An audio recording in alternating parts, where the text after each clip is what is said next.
everybody. I am so excited to have a conversation with somebody who knows Raleigh real estate, Cary real estate, the Triangle real estate. How many counties now do you research, Stacey? The big four, Wake, Durham, Orange, and Johnston, but Chatham has gotten so developed. And then Franklin, Hornet's really going to be the future for a lot of development. So it's, we're lucky to be growing like we are. We are lucky. We are lucky, and we're lucky to have you, because I've been studying your report and really reading it ever since I've been in real estate. And I've been in real estate just a few years longer than you have, but I know you've been in real estate since 1991. What did you do before real estate? I was an agent for 1 year.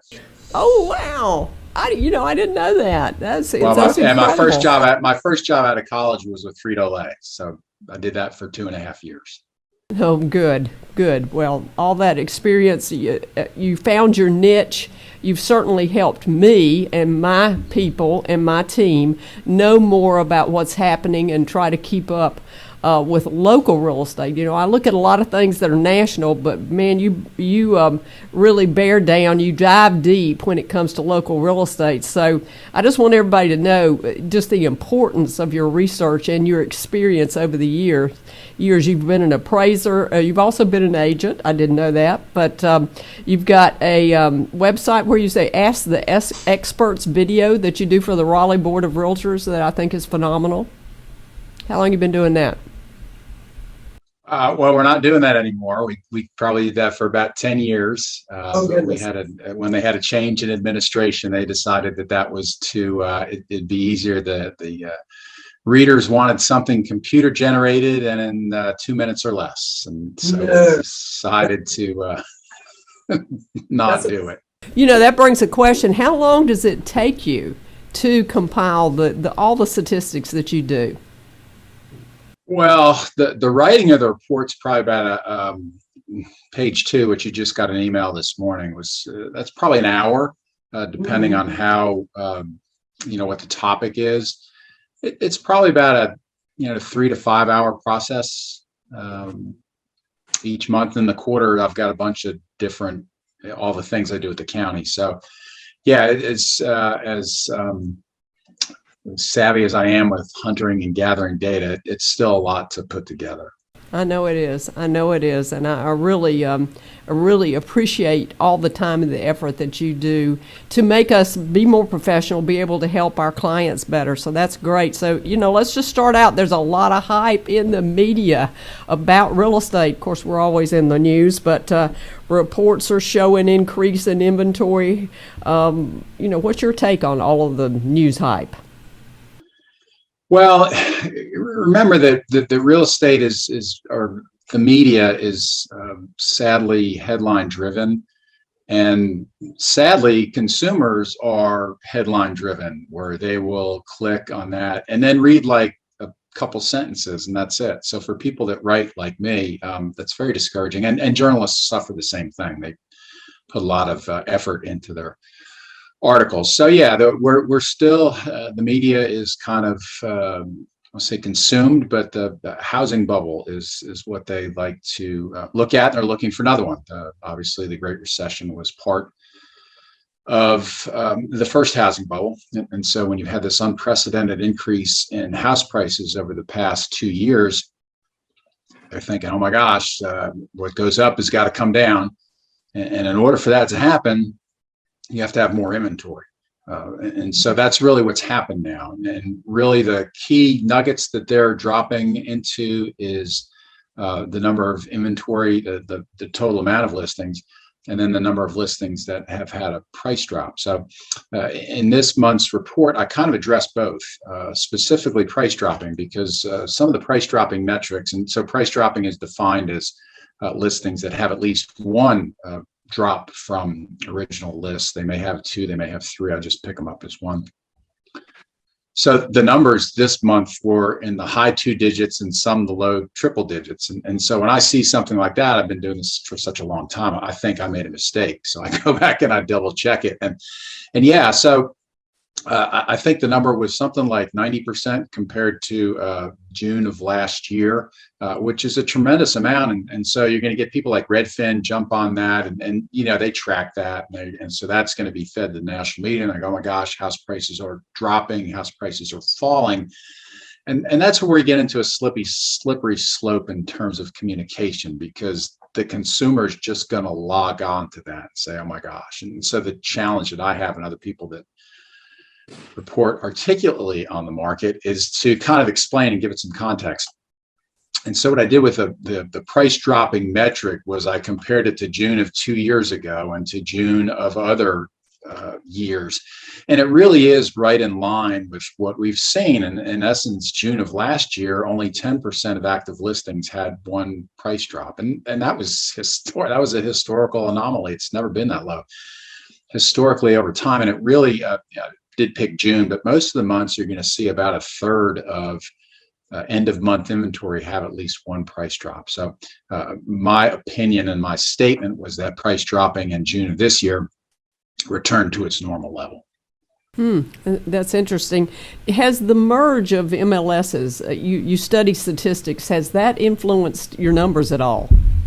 No, because you do have the ability to not include them in a data feed, and I don't. Maybe at some point in time.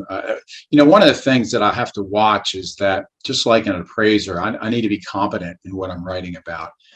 And so the 4 main counties are really enough for me, because we have so many submarkets in there. And that's really the challenge.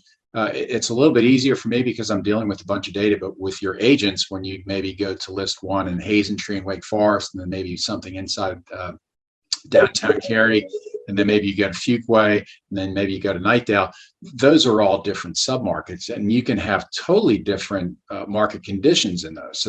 So that's what makes it challenging from that standpoint. Yeah, and to mention, Wake's the largest county in North Carolina, so it's a lot of numbers that we go through. So, what I noticed, and just in looking at the TARR report and reading it, I noticed a steady monthly slowdown in showings. And in January, honestly, I wasn't too worried about it, because I said there's no inventory out there. It was down 47%, February 47%, March 22%, April.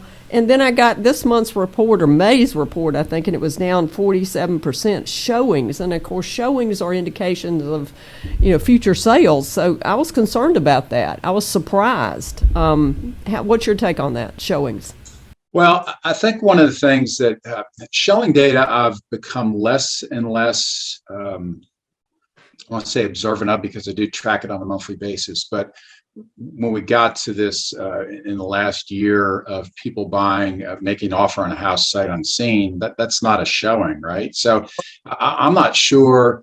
Look, there's a seasonal pattern with it, and that's essentially, we're replicating a seasonal pattern. And the seasonal pattern is that showings peak in February and March, and then they valley in the fourth quarter, and that pattern repeats itself, and it's repeated itself every year, with the exception of COVID, 2020, where we had everything move about 30 to 60 days to the right.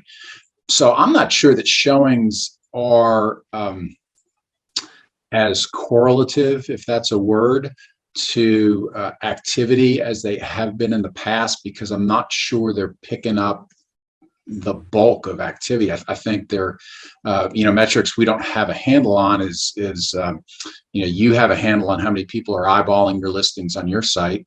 Realtor.com keeps those metrics. There's a lot of portals that look at how many people are looking at real estate. Whether they, and then you got to look at new homes. Whereas in the past, when the showing system started, and you had a bunch of the sales model that national home builders have were not really the predominant, and there were spec homes built, and you had to make an appointment for that. Well, that kind of captured the new home market. But now we have so many new home transactions that I almost think that the drop in showings is more correlated to more people looking at new homes, and because they're not really, the deal with a new home is you can kind of pick what you want.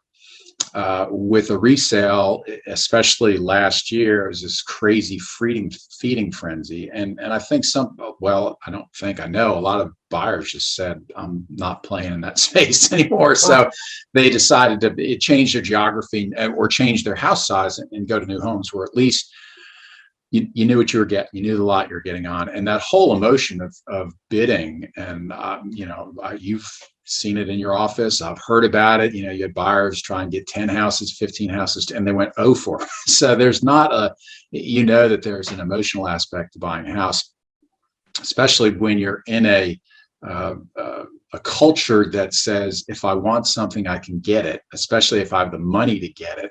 And then when you have the money to get it, and then you offer more than it's listed for, and you don't get it, that's a whole bunch of psychological issues that are brought up. And right. Real estate therapists were busy the last year and a half. I know. Well, even with showings, I also look at pending sales, which I think are down too. So pending sales is more important than the showings. Yeah, and that's really where. So the mortgage rate increase started in February, and if you say that let's have 30 days, and most of the data that I'm looking at and everybody's looking at is at least 30 days behind, so we don't really have this real time market conditions. Fannie and Freddie have it because all the mortgage loan applications go into their system, but everybody else, we're about 30 to 60 days behind, probably 30 days behind. And so I think that really what you saw at the end of the first quarter and throughout the second quarter was the market absorbing those rates. And what are we going to do? Historically, when rates are going down, people wait. Historically, when rates are going up, people go, "Oh my gosh, we got to get a house." And so I think part of that, it's just we've only had about 3 or 4 months of this. So yeah, the obvious answer is that pending sales have impacted rising mortgage interest rates have impacted everything.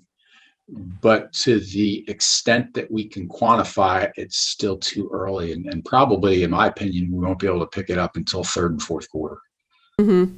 That's interesting because, let's switch to something I know a lot about, and that's coming soon homes category in MLS. And recently they passed something that said that you can still have a coming soon home, but then they're going to count the days that you don't show the listing when it's in coming soon status.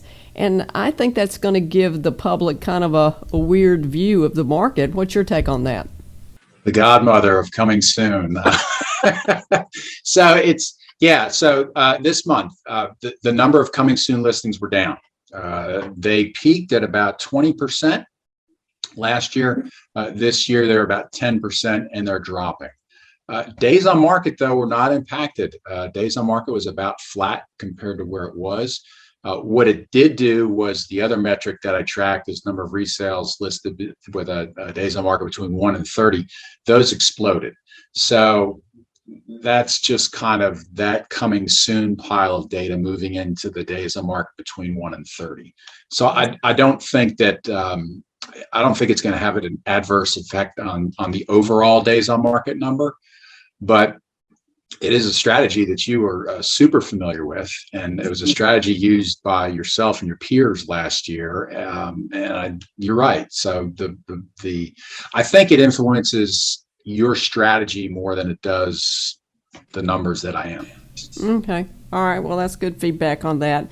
We're starting to see some price reductions. We mentioned that. So how is the number of reductions in comparison? You mentioned this, though. And compared to last year, we're about the same as we were last year, or we're a little bit higher? No, we're significantly higher. We went from 10% to, did you say last year we were 10%? No, last year, if you look, so what I do is I count, there's 2 metrics that I count. One is the number of listings that have at least one price drop, and that's a number. And then I take that number and I divide it by the total number of listings. So if you look at it as a percentage, this year's June's percentage of price dropping listings compared to total inventory was about 30 to 33%.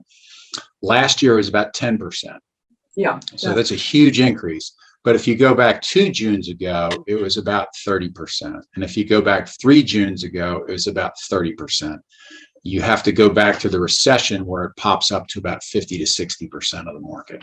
So it's really a return to historical norms. Last year was just such an outlier in so many metrics that I think it's important with what I do to kind of convey that. It's like, oh my gosh, you can't compare what's going on now to what happened last year, because the economic circumstances last year were so totally unique with what anything we've seen in the last 30 years. Right. Right, I totally agree. I'm interested in your take on new construction homes, because I know that we're moving into a market where a great percentage of the home buyers out there are millennials. I think when I bought a house, I'm a boomer. The average age we bought a house was at 27. The average age of millennial buys a house is 32. So, but they're moving into the next 3 years. A huge number of millennials will be moving into that house buying. And I saw that new home inventory is up by 150%. So we're building some new homes, but I'm worried we're not building them in the price range that is going to allow that first-time home buyer. What's your take on that? Yeah, so that's a huge.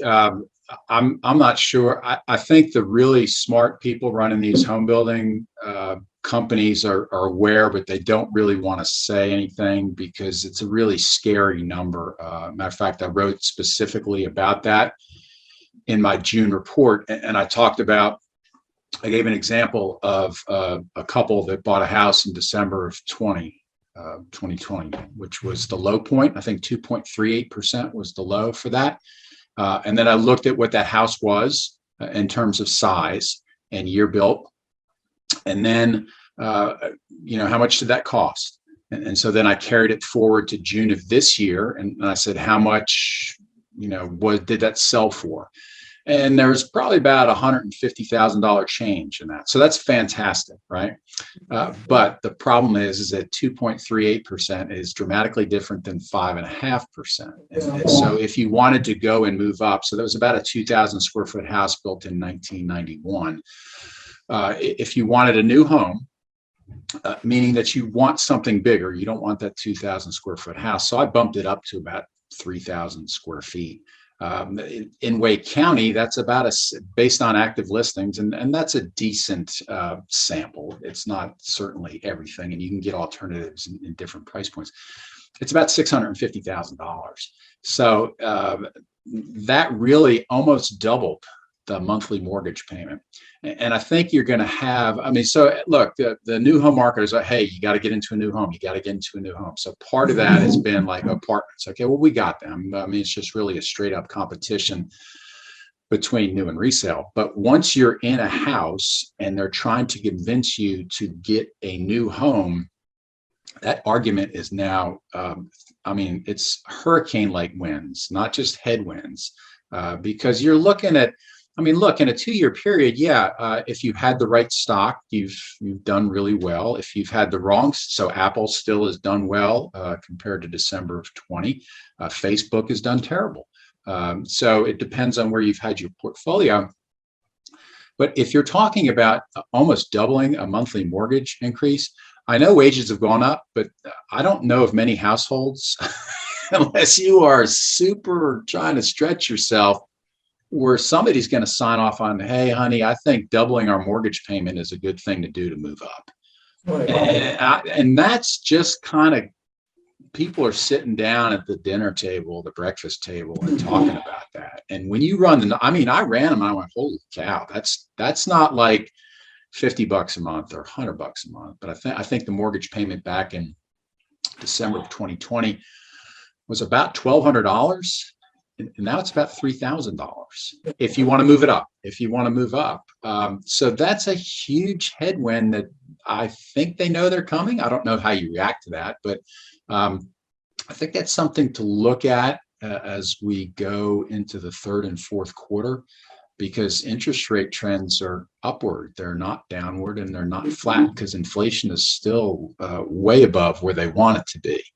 And so this hammer, and it is a hammer, because it not only does it affect mortgage interest rate, but it affects car payments, it affects HELOC loans.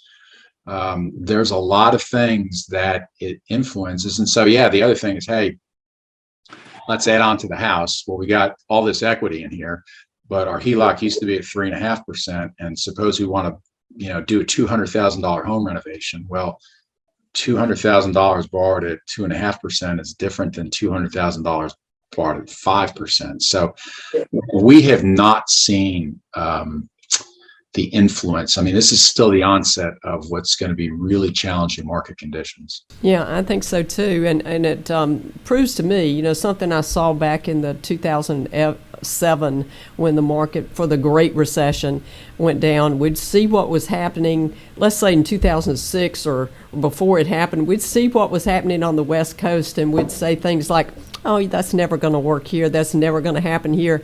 It does matter. It moves from the west to the east. The national economy matters. So I loved the comparison that you did for the two Apple buyers, which included their stock portfolio and what it was worth now. So all of it matters. I brought them back this month too. There, just to see. They already moved here. But look, I've always, when I was teaching CE and when I speak to people, and I've always tried to emphasize what the components of a house price are, because especially with what you do, it's just price. Okay, I got to get the house. The price costs this. You are influenced by the mortgage payment. The buyer is too. But to kind of look at the components of what consumers have to buy a house, and wage is one, stock portfolio is two, and then home equity is three. And you can play around with all those examples, and you can come up with a really wide variance in the type of house that you can afford. And I think when those trends are downward, eventually that's going to influence house prices, because wages, even while wages are going up, it's kind of economically impossible that wages go up in a recession, although things, certain things we've seen before didn't think could happen. That still could happen. But when you look at those components of being less than what they were in the past 2 years, the amount of those that they can apply to a house price is going to be less. And that's going to have an influence on the market. What do you think about depreciation? Are we going to just level out and have slower sales or house prices? Because there were some people that actually got lucky. It's almost like Vegas in the last 6-8 months. They really priced it out there, and they got their money. Are we going to see some depreciation? So the kind of the snarky joke was, when you go to a group of people and you ask them whose house made more, did your house make more than you did last year? Right. And a lot of people said yes. I mean, some of these house price gains, especially in New Hill, other parts of the Triangle, have just been staggering. I mean, to make six figures on a house in 18 months is just unprecedented. Whether that's healthy or not, it's healthy for the people that bought it. They just happen to be in the right place at the right time. Right. But the question, and here's where it's really challenging to convey what's going on, because you've got this, that you've got a house price, which is an economic fact, and you've got a value, which is a concept, and we commingle them all the time, and they're really two different things. And so it's really a challenge to kind of say, okay, what are we talking about here? We talk about a house price. Well, you really can't talk about a house price in terms of anything. If you talk about a house price other than a specific house, you have to kind of talk about the whole market. You just can't say, well, what is your house price going to do? Because your house is located in a submarket, and each submarket has a whole bunch of different, the market conditions are different. So the way I like to answer that question is overall house price metrics, which I look at average sales price, median sales price per square foot. All those things are there. When you look at other metrics like price dropping listings, that is indicative of an imbalance, the incorrect list price, where the buyer finally has the principal of substitution, which from day one in real estate was what, and anything else is not necessarily just real estate. But when the consumer has the principle of substitution, which means you're shopping apples with apples and you're going to take the lowest price apple, if you don't have that, you're not going to react the way that you should. You're going to react emotionally. You're going to react based upon how much money you have to put towards that. So that kind of skews things. So what I see in terms of these, the number of price dropping listings now is that people are really still looking at this, hey, I'll put a price on it and get multiple offers. But what's really changed, and I talked to an agent about this morning, in prior markets, you would sit down with your seller and you go over your CMA and I'd say, this is where I think we need to price it. And we'll check back in 30 days, maybe, and sometimes it was 60 days, but we're going to, if we don't have anything in 30 days, we're going to, readjust this. Now it's like a week. That's really interesting, because one of the metrics that I keep track of is the days on market for house prices that have at least one price change, and then the days on market for those that don't. Well, the days on market, and usually there's been about 30 to 60 days difference between the two. So for June, with resale listings that had at least one price change, the days on market was 33. And I went, that can't be right. That's just way too low. Well, the days on market, if you didn't have a price change, was 9. So that 33 days was explained to me by the agents have readjusted their expectations. We're going to look at this in a 7-day period. I actually think that's pretty good, because now you have a more efficient pricing scenario in place versus what you had before. And look, the longer the relationship you have with your seller where it doesn't sell, the more uncomfortable it is. So I think it's really good. I wouldn't call that panic price dropping. I would say you're really adjusting, because look, we have a very fluid market. We have people coming in here daily and looking at house prices. And I think the ability to adjust house prices on a weekly basis is really good. I do too. Going back to house prices, and going back to new construction and the millennial buyer and everything, that all depends on what the developer can get the land for. What are you seeing in land sales? Because I've seen some amazing things happen in the last 2 years with land tracts. Well, so for the most part, Wake County you would categorize as being on the back end of development. The majority of big tracts. There are some Viridian Apex, which is still, they're trying to figure out what to do with that. But Wake County now versus where it was when we got into business is totally different. So anything that's going to be assembled now is going to be infill, and it's going to be extremely pricey. And that just makes sense. When there's less of something to develop, then the price is going to be higher. So really what is going to happen, in my opinion, is, and you're seeing this in Harnett County and you're seeing this in Franklin County, is the sprawl of the triangle will continue to grow. And as the roads around us get better, the outer loop gets completed all the way around, the connector between the outer loop and I-95, you're going to see Harnett County and parts of Cumberland County, all that stuff, where it will be a 45-minute commute, and that's really what up to an hour, which is really what the New York, Boston, Chicago, LA, San Francisco, they're used to an hour commute.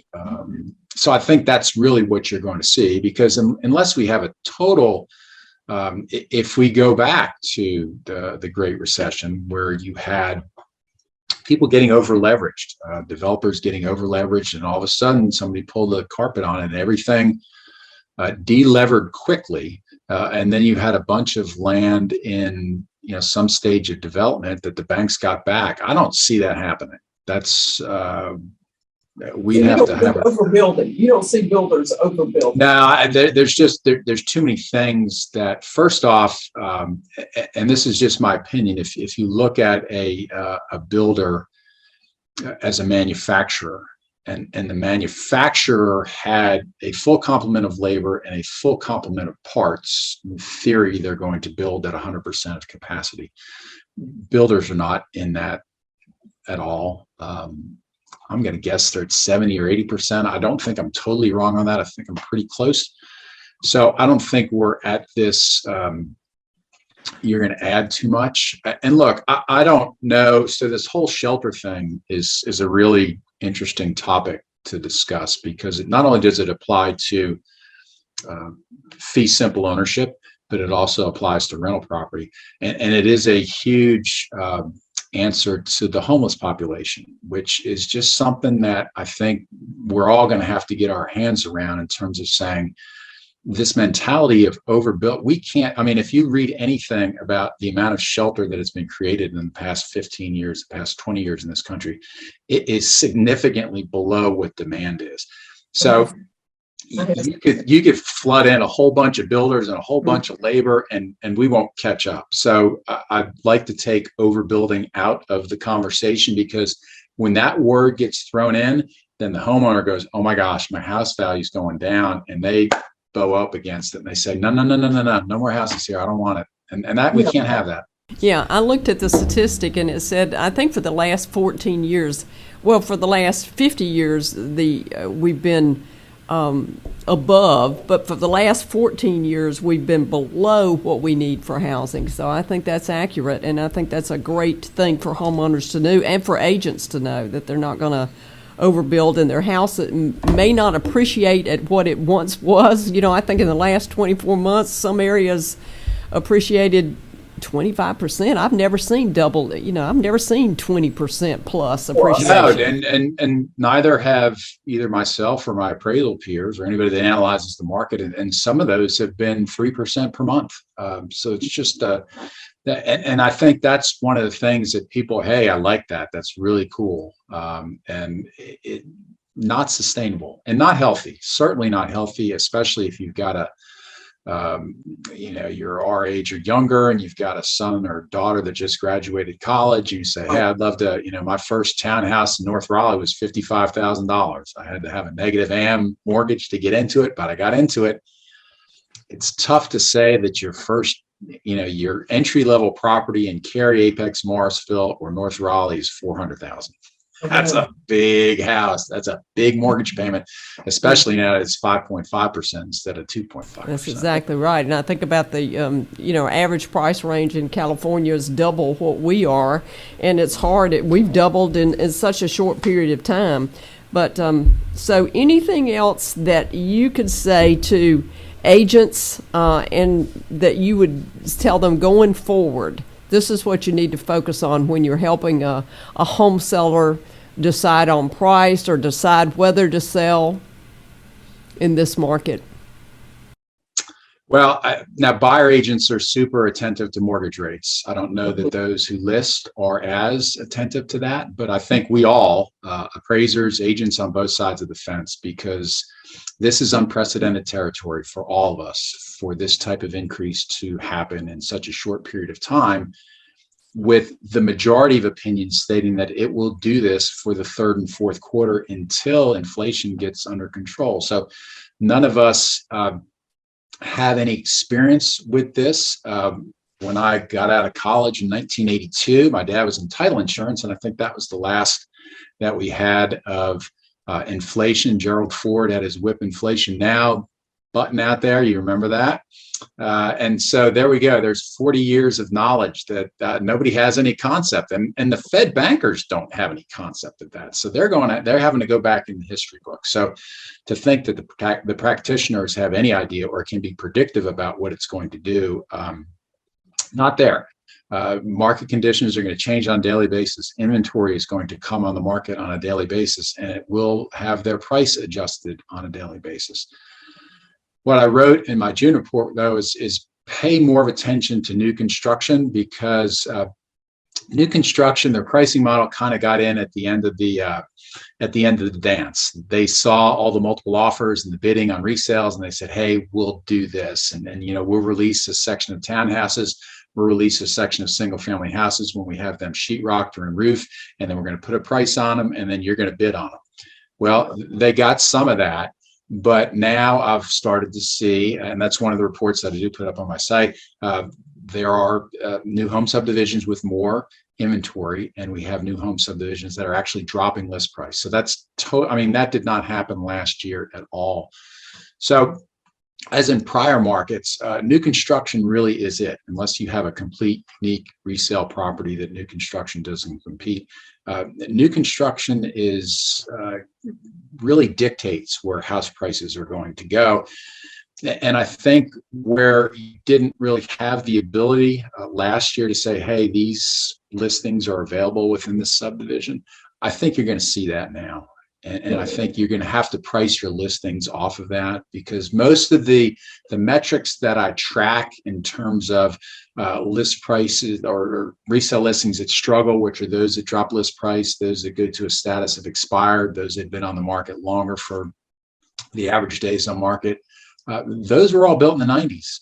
Mm-hmm. And so, those houses didn't really have any competition post-COVID. It's like, oh my gosh, it's a house, may have been updated, may not have been updated. But when you're looking at a house that's 30 years old, and especially the 90s was not the greatest decade for component construction, you still had a lot of things in those houses that had class action lawsuits regarding them. But now that's a big deal, like a 30-year-old house versus a new house, or even a house that's been built in the last 5 years. Those are, yes, I get they're on a smaller lot.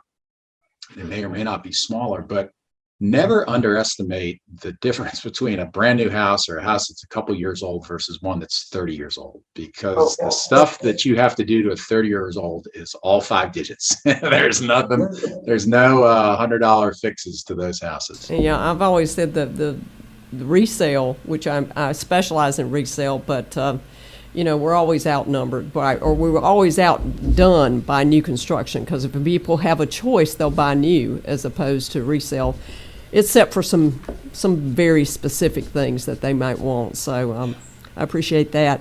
You've helped me so much get a handle on this. I feel good. The last question: if you had that son getting out of college right now, would you tell him to buy a home, let's say in North Raleigh or Cary Real Estate? Well, if he can live at home and his parents are okay with him living at home, like mine is, save your money. But boy, this is a super challenging time. I get the fact there's not a lot of inventory. So in theory, it should be as least risky as it was before. But you're also talking about a lot of money. If you could get a $400,000 house and you could put 10% down, that's $380 mortgage for your first job. I mean, good gosh.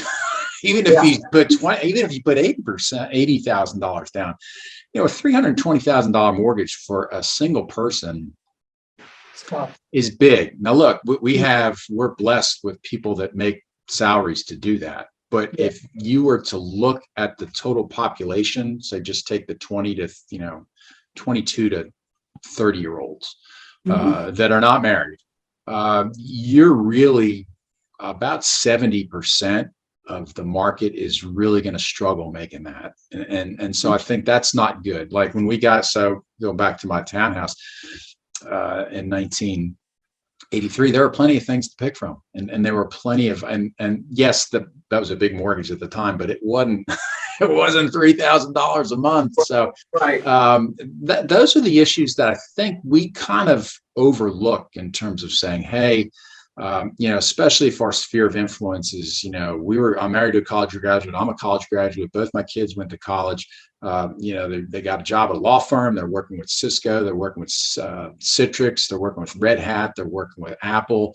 They're making 6 figures. You're going, hey man, what's the problem with that? Well, you got to remember, there are people that are out there in service industries that have college degrees, and they're not making 6 figures. They're probably pulling, 50 to 60,000. If you look at the median family income in Wake County and the Triangle, there's a disconnect between that and our average sales price. So that's a big challenge. So to kind of not answer your question, when is the best time to buy a house? It's when you can financially afford it and it fits in with your lifestyle. I agree with that. But to try and time the market, good luck with that. Yeah, I agree with you totally. But real last question this time. Relocation. We've got just tons of people moving in here now. Do you see that continuing? Yeah, that's really it's a curse and it's a blessing, right? So you come here from Northern California, you come here from Southern California, you come here from other parts of the country. We don't have the shelter for them. And that's really what this whole post-COVID thing has been. We've had significant gain in inbound population. Well, in addition to the gain from a numeric standpoint, there's a significant gain from an economic demographic standpoint. And so they have come here with more money. They've come here with more home equity. And they've come here probably definitely with a bigger stock portfolio. If you look at the biotech companies, or you look at Apple, or a lot of the tech companies, and the people here just can't compete with it. And so that's a huge challenge. Now, that is predicted to maintain itself. And in some instances I've read where a lot of Silicon Valley views RTP as the East Coast version of Silicon Valley. Well, if you've been out there and you've studied the housing market there, you don't want us to be like that. Yeah, it's great. We're not Detroit. We're not a Rust Belt city that is really struggling to get people in here, but you got to be careful. You got to manage the inbound population. And really the number one way to manage it is to create a whole bunch of shelter. Because if you close down your shelter creation, like they've done in Northern California, like they've done in Southern California, all of a sudden you have a bunch of people with a lot of money chasing the finite resources, and prices of houses just keep going up, and it knocks a lot of people out of your market, and it produces a significant homeless population, and none of those is what we want here. Oh, I agree. I loved this deep dive. I loved hearing thank you so much for thank you. We'll do it again, and thank you, and have a great day, and thanks for sharing with us. You do the same. All right. Thanks, Marti. Take care. Bye-bye.